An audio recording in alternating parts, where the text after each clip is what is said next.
Hindi kasalanan ang ipinanganak tayong mahirap. Sapagkat lahat naman tayo ay pinanganak na hubot-hubad. Wala ni isang mang saplot na ating tangan-tangan nung tayo ay iniluwal sa mundo.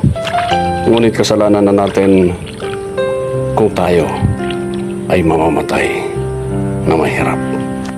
Dahil mapalad tayo na tayo ay binigyan ng pagkakataon na mabuhay sa mundo.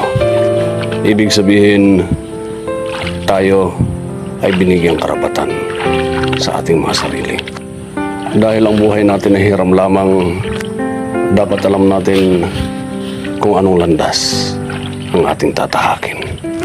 Dahil binigyang laya tayo ng ating Panginoon na magpasya.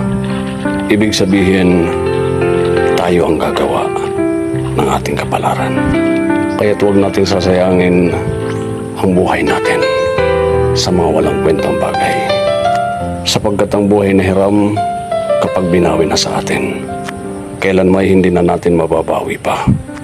Kaya't gawing makabuluhan ang buhay natin sa mundo. Dumating man ang araw ng ating paghimlay. Payapa ang isipan, nalilisanin ang ating buhay.